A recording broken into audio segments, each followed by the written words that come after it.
वे दो लाचार आंखें। बहुत दिनों बाद रजनी को अपने मायके जाने का मौका मिला था। माँ बहुत दिनों से बीमार चल रही थी। उनको देख आने को मन था। सबसे मिलना हो जाएगा और माँ को भी देख आएगी। दोनों काम हो जाएंगे। मन में बहुत खुशी थी। पीहर पहुंची, सबसे मिली जुली। दोपहर को माँ को खिलाने स्वयं सत्तो भाभी थाली परस कर लाई और माँ को खिलाना शुरू किया। रजनी सोच रही थी कि सत्तो भाभी कितनी अच्छी है, कितनी सेवा कर रही है। पर तभी माँ की आवाज सुनी, नहीं नहीं, नहीं खाऊंगी। और सत्तो भाभी मुनहार कर रही थी। नहीं अम्मा जी, थोड़ा खा लो। अच्छी अम्मा जी, खीरा खा लो। देखो कितना पतला पतला काटा है, कितना अच्छा है।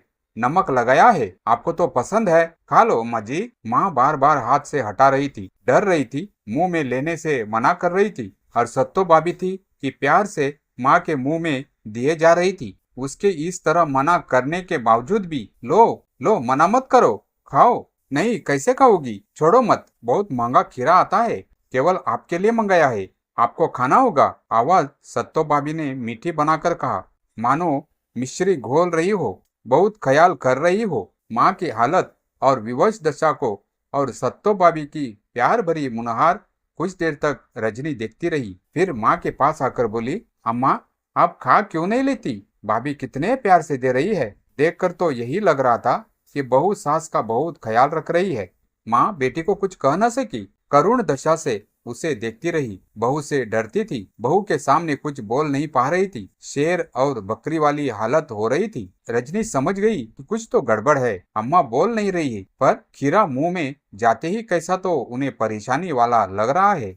वह पास आई और बोली, आप खा क्यों नहीं रही? क्या खीरा ठीक नहीं है? जवाब दिया सत्तो भाभी ने। खीरा तो बहुत अच्छा है, मैं खुद काट कर लाई हूँ, मैंने देखा है। रजनी ने खीरे का एक चंदा उठाया और चखने के लिए मुंह में रखा। थोड़ा सा लेते ही पता चल गया, खीरा बहुत कड़वा था, खाने काबिल न था। ऊपर से उस पर पड़ा तेज नमक और मुंह जल रहा था। उसने कहा, यह तो बहुत कड़वा है भाभी, आप इसे मत खिलाइए। दूसरा खीरा है तो मैं काट कर ला देती हूँ। सत्तो भाभी का चेहरा देखते ही बनता था, उनका झूठ पकड़ा गया था। बोली, हाँ दूसरा खीरा है, पर अम्मा ने मना कर दिया।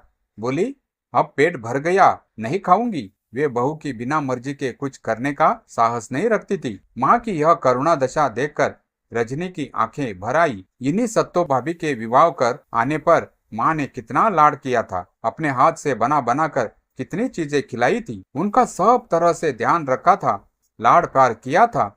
आज यही बहू सब भूल गई। कच्चा पक्का खाना और कड़वा खीरा उन्हें जिद करके खिला रही थी। माँ को चावल पसंद थे, पर खाने में रोटी दी जा रही थी, यह कहकर कि डॉक्टर ने चावल देने को मना किया है।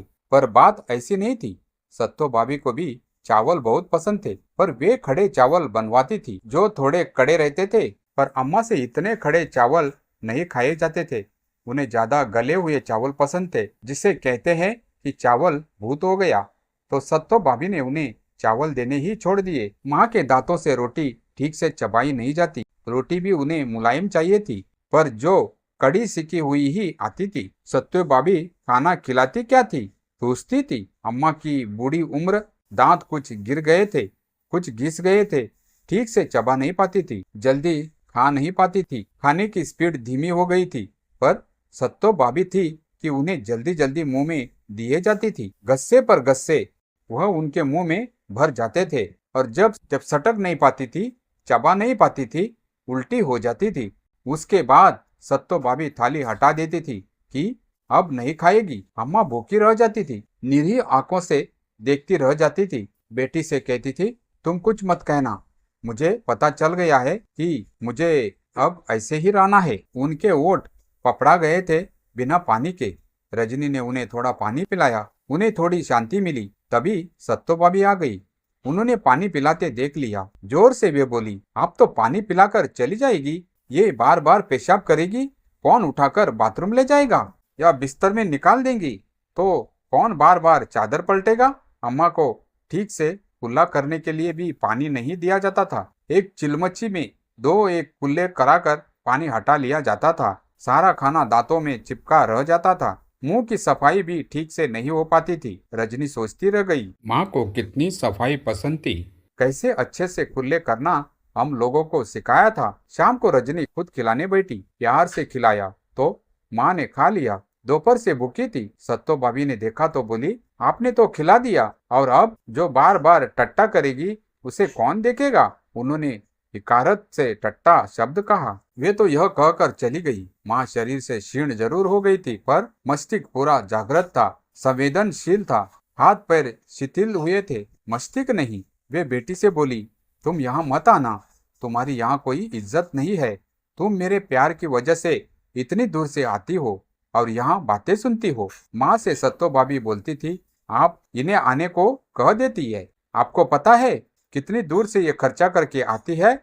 आने में पूरे 36 घंटे लगते हैं। सुनकर माँ कहती, मुझे नहीं पता था कि तुम इतनी दिक्कत से इतना खर्चा करके यहाँ आती हो। यहाँ मत आया करो। रजनी उनके लिए पतली नरम गादी की बिना किनारी सफेद धोती से लाई थी। उसे देखकर माँ बहुत खुश हुई। वह उसकी पसंद की अच्छी धोती थी। अपने जमाने में उन्होंने हमेशा अच्छे कपड़े पहने थे। सत्य भाभी उनके लिए मिल की बनी सफेद सस्ती वाली धोतियां लाती थी, जो दो एक बार धुलने पर ही मैली एवं झीनी लगने लगती थी, और माँ को वह पसंद नहीं थी। यह रजनी जानती थी। वे धोती नौकरानी के लायक भी नहीं थी। रजनी की लाई 4 धोतियां को देखकर सत्तो भाभी माँ से बोली, लड़के की लाई धोती आप छाती पर धर लोगी। वैसे तो कहती हो कि लड़की का लाया सामान नहीं चाहिए। फिर बोली, पैसे तो हमें भरने पड़ेंगे। पर सत्तो भाभी ने धोतियों के पैसे भी नहीं दिए और वे धोतियां भी उठाकर अपने पास रख ली। माँ को पहनने को नहीं मिली। उन्होंने वह नरम गादी के थान से कटवाकर माँ की धोती के लिए लाया गया कपड़ा अपने दामाद को कुर्ते सिलवाने के लिए दे दिया। रजनी माँ के लिए शॉल लाई थी, सुंदर सा भेड़ की ऊन से बुना हुआ। भेड़ की ऊन कटवाकर साफ करवाकर वही चंबा में वह शाल गरगे पर बुनवाया था। स्पेशल था, गर्म बहुत था। सफेद रंग का थोड़ा क्रीम रंग के लिए हुए था। उस पर हरे धागे से किनारे पर कढ़ाई थी। वह बीच में छोटी बुटिया थी। रजनी ने माँ को कहा था कि संभाल कर ओढ़ना। माँ को शॉल बहुत पसंद आया, पर जब पता चला कि इतनी मेहनत से बना है तो उन्होंने उसे संभाल कर ओढ़ा और कभी कभी ओढ़ने के लिए रख लिया। सत्तो भाभी ने माँ से बिना पूछे वह शॉल काम वाले नौकरानी को दे दिया। बोली, अच्छा गर्म शॉल है, नौकरानी के काम आएगा। अम्मा जी तो ओढ़ती नहीं है। माँ नहाने के बाद बैठकर राम रक्षा स्तोत्र हनुमान चालीसा पढ़ती थी, माला करती थी। सत्तो भाभी ने वह सब उठाकर रख दिया। कारण बताया, खाना लग जाता है और ये माला करती रहती है या पढ़ती रहती है। न रहेगा बांस न बजेगी बांसुरी। अम्मा यह भी नहीं कह सकी कि दिन भर बिस्तर पर खाली पड़ी रहती है, माला करती रहती है तो समय कट जाता था, भगवान का नाम जप हो जाता था। कहती भी तो उनकी कौन सुनता था। अम्मा सिर हमेशा दही या मट्टे से धोती आई थी, पर बहू को यह पसंद नहीं आया। कौन उन्हें दही या मट्टा लगा कर दे।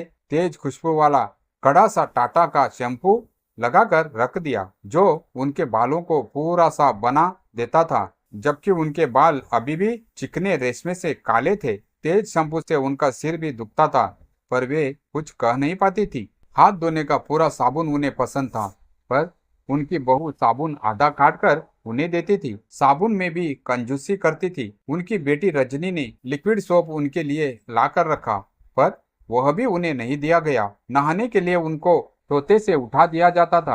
काम वाली बाई नहलाने आती थी। नहाने का पूरा गर्म पानी भी उन्हें नहीं मिलता था। ठंडे पानी से वे हाय हाय करती रह जाती थी। तुरंत बदन पहुंचकर उन्हें कपड़े पहना दिए जाते। बदन ठीक से पोछा भी नहीं जाता था। वे कांपती रहती थी।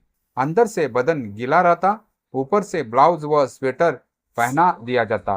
मोजा भी पैर में पहना दिया जाता, जबकि पैर पूरे सूख भी नहीं पाते थे। फल यह हुआ, पैर में कारवे हो गए, जोड़ दुखते थे। उनका पलंग ढीला हो गया था। उसका गद्दा बरसों से बदला नहीं गया था, एकदम बेकार हो गया था। न जाने कब से उसकी रुई नई पलटी गई थी। ओढ़ने की रजाई भारी थी, जबकि उन्हें हल्की रजाई की जरूरत थी। जिन्होंने अपने स्वस्थ हालात में सारे घर का ध्यान रखा, अपने हाथों से पकाकर स्वादिष्ट भोजन कराया, उनका यह हाल था। उनकी बेटी आई तो अल्फा जो आम लाई थी, उसे सब ने खाया, पर अम्मा को नहीं दिया गया। सत्तो भाभी ने कहा, ये बद्रीनाथ गई थी, वहाँ आम छोड़ दिया था। अम्मा को जब बेटी ने बताया कि वह अल्फोजा आम लाई थी तो वे बोली, मैं खाती नहीं, पर हाथ में लेकर देख तो लेती। जब बेटी की बेटी को शादी हुई तो सबको आने को कहा गया। अम्मा बीमार थी, उन्हें नहीं कहा तो वे बोली, मैं आ तो नहीं सकती थी, पर मुझे निमंत्रण तो दिया होता। अम्मा के भाई की मृत्यु हुई तो वे रोई कि अब मेरे पास किसी की चिट्ठी नहीं आती। उनके भाई हर हफ्ते उन्हें एक पोस्ट कार्ड पर चिट्ठी भेजते थे, चाहे उसमें 2 ही लाइन लिखी रहती थी कि यहाँ सब कुशल से है, वहाँ सब कुशल से होंगे, सबको तथा योग्य प्रणाम व प्यार, तुम्हारा भाई। भगवान लंबी उम्र दे तो साथ में स्वास्थ्य भी दे दे कि दूसरों पर निर्भर न रहना पड़े। बड़े आदमी की वृद्धावस्था में सेवा करने वाले चाहते हैं कि ये जितनी जल्दी हटे ठीक है, और उनसे कहते भी है कि भगवान से यही मनाओ कि बेटे के हाथ की लकड़ी मिल जाए। कभी कभी अम्मा ज्यादा परेशान होकर खाना छोड़ देती, कहती कि मैं मरना चाहती हूँ, तो उनका बेटा आता, उन्हें मनाता, अपने हाथ से खिलाता। बेटे का कहना वे टालती नहीं थी, उसे बहुत प्यार करती थी। पर बहू गुस्से से बन्ना जाती और अपने पति से कहती, आपके पैरों में तकलीफ है, आप क्यों आए यहाँ? अम्मा की आंखें बननी थी। वे दिल्ली जाकर डॉक्टर श्रॉफ के यहाँ आंख बनवाना चाहते, पर कोई ले नहीं गया। उनकी बहू चाहती थी कि वहां जाने की तकलीफ क्यों उठाएं। पत्नी की बात मानकर बेटे ने माँ को समझाया, आपको मुझ पर विश्वास है ना? जो मैं कहता हूँ वह करें। माँ चुप हो गई। बेटे ने वही शहर में ऑपरेशन आंख का कराया, पर डॉक्टर होशियार नहीं था। उसने आंख में लेंस नहीं डाला, पुराने तरीके से ऑपरेशन किया, चश्मा दे दिया। बिना चश्मे के दिखाई देना बंद हो गया। नौबत यहाँ तक आई कि नहाते समय भी चश्मा लगाना पड़ता था। बिना चश्मे के देख नहीं पाती थी। एक आंख का ऑपरेशन हुआ, दूसरी का नहीं। दूसरी आंख का ऑपरेशन टालता गया। 6 साल निकल गए। आखिर सबके बहुत कहने पर बेटे बहू ने दूसरी आंख का ऑपरेशन कराया, पर फिर भी दिल्ली डॉक्टर श्रॉफ के यहाँ नहीं ले गए। उसी डॉक्टर के यहाँ ऑपरेशन कराया जिसने पहली आंख बिगाड़ी थी। इस बार उसने आंख में लेंस डाल दिया। अब एक आंख में लेंस था, एक में नहीं। दोनों आंखों से एक साथ नहीं देख सकती थी। चश्मे के सहारे एक ही आंख काम करती। चश्मा भी ठीक नहीं बना, पढ़ नहीं पाती थी। अम्मा को उठने चलने बैठने में दिक्कत होती थी। बेटी सहारा दे देती थी तो सत्तो भाभी बिगड़ती थी। आप सहारा क्यों दे रही हैं? हम नहीं देते सहारा। 2 दिन बाद आप तो चली जाएगी, आदत बिगाड़ कर। पीछे हम तो नहीं करेंगे। सत्तो भाभी की नाराजगी का ख्याल कर बेटी ने अम्मा को सहारा नहीं दिया। जब वे उठकर चलने में लड़खड़ाई तो माँ ने बेटी की ओर देखकर इतना ही कहा, माँ हूँ मैं तुम्हारी, सहारा नहीं दोगी? तो बेटी ने उठकर उनका हाथ पकड़ संभाला। अम्मा को खाना खिलाने के लिए सत्तो भाभी नौकरानी को बिठाने लगी। अब वही खाना खिलाती थी, क्योंकि बेटा कहते थे कि पहले अम्मा को खिलाओ, बाद में हम लेंगे। तो सत्तो भाभी ने यह सिस्टम शुरू किया कि सास के पास नौकरानी को खाना खिलाने बिठा देती थी, फिर ड्राइंग रूम में जो वहां से दूर था अपने खाने चली जाती। किसी को पता नहीं चल पाता था कि नौकरानी ने क्या किया, कैसे खिलाया, खाना खाया भी या नहीं। अम्मा अकेली बैठी नौकरानी के हाथ से खाना खाती। जब बेटी आकर पूछती कि खाना खाया, तो उनका जवाब होता, मैं भूखी रह गई। खाना पकाने वाली महारजिन देर से आती थी। जब तक अम्मा को खाना मिलता पूरा खाना नहीं बन पाता था। जो बनता भी था आधा कच्चा पक्का रहता था। उस तरह का खाना उनको परस दिया जाता। बेटे को पता नहीं चल पाता था कि माँ को ठीक खाना नहीं मिला। बुढ़ाई की दुख भरी कहानी थी। नौकरानी जोर से गाल पर हाथ लगाकर खींच देती थी। खाल नरम हो गई थी, गाल नोच जाता था। अम्मा रोती थी कि इसने मेरा गाल नोच दिया। गाल लाल हो जाता, उस पर उंगली के निशान रहते, पर सत्तो भाभी नौकरानी को कुछ नहीं कहती और अम्मा को ही डांटती। नौकरानी सफाई देती कि मैं पुचकार रही थी, नोचा नहीं। पूरे जोड़ों अम्मा के कपड़ों में ढंग से कपड़े सूख नहीं पाते थे। धूप के अभाव में उनको कपड़ों पर प्रेस भी नहीं होता था, जबकि नौकर और लोगों के कपड़ों पर प्रेस करता था। बेटी जब आती तो उनके कपड़ों पर प्रेस कर देती तो वे खुश होकर आशीष देती। कहती, मेरे लिए इतना क्यों करती हो। बेटी ने जोड़ों में अम्मा के लिए हीटर लाकर रखा तो सत्तो भाभी के कहने पर भाई ने बहन को डांट लगाई। तुम हमें जलील करती हो। बहन माँ के लिए डांट सुन गई, पर हीटर माँ के पास नहीं रहा। सत्तो भाभी उसे उठाकर अपने कमरे में ले गई कि हमें जरूरत है। अम्मा को सुबह रेडियो पर रामायण सुनने का शौक था, पर उनका ट्रांजिस्टर खराब हुआ तो बंद कर नहीं आया। बेटी ने उनके लिए छोटा सा नया ट्रांजिस्टर ला कर रखा कि सुबह 6 बजे की रामायण बिस्तरे पर लेटे लेटे सुन लिया करेगी। पर सत्तो भाभी उसे उठाकर ले गई कि सुबह सुबह हमारी नींद डिस्टर्ब होती है। वे सुबह देर से सोकर उठती थी और फिर चाय पीते समय उस ट्रांजिस्टर पर न्यूज सुनती थी। अम्मा के पास ट्रांजिस्टर भी नहीं रहने दिया। अम्मा को किसी तरह का आराम नहीं मिला, न वाणी से न कामों से। जब मुंह से थूक ज्यादा आने लगा, अम्मा बार बार धोती के चोर से उसे पोंछती। बेटे ने पेपर नैपकिन का डिब्बा ला कर रखा, पर सत्तो भाभी ने वह डिब्बा हटा दिया कि नैपकिन महंगे आते हैं। उन्होंने फटी धोती के टुकड़े बनाकर वही रख दिए। मोटी धोती थी, उससे पोंछती थी तो उसकी रगड़ से मुंह की खाल दुखती थी। नाक पोंछने पर नाक रगड़कर लाल हो जाती थी। जोड़ों में कमोड से ठंडा पानी जेट से निकलता था। अम्मा को कमोड ठंडा लगता था, पानी भी ठंडा टिटुरन भरा लगता था, पर न तो कमोड पर कोई कपड़ा या कागज रखा गया, न ही हल्का गर्म पानी उन्हें धोने को दिया गया।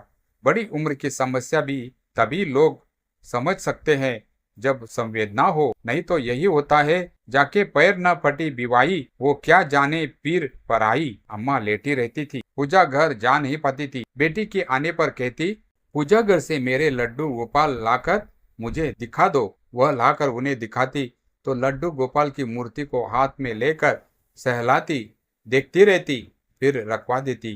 कभी घड़ी पास मंगवा कर देखती कि क्या वजह है। लेटे लेटे वे सुबह मंदिर की घंटियों को आवाज सुनती तो अनुमान लगाती सुबह के 6 बज गए। नौकर झाड़ू देने आता तो अंदाज लगाती कि 8 बज गए। महाराजन खाना बनाने आती तो अंदाजा लगाती कि 12 बज गए। वे पूछती भी किससे, कोई उसके पास नहीं बैठता था, कोई उनसे बात करने वाला नहीं था। सत्तो भाभी उन पर इतना कड़ा अनुशासन रखती थी कि माँ को हमेशा दीवार की तरफ मुंह करके लेटना पड़ता था, जिससे एक करवट लेटे लेटे उनका हाथ सूज जाता। ज्यादा परेशान और दुखी होती तो मैया मैया कहने लगती। इस तरह अपनी दिग्वंत माँ को याद करती, जिन्हें वे मैया कहती थी। बेटी उनके पास आकर बैठती तो जल्दी उससे एक इस संकोच में कुछ नहीं कहती थी कि वह सोचेगी, बैठते ही काम बता देती है।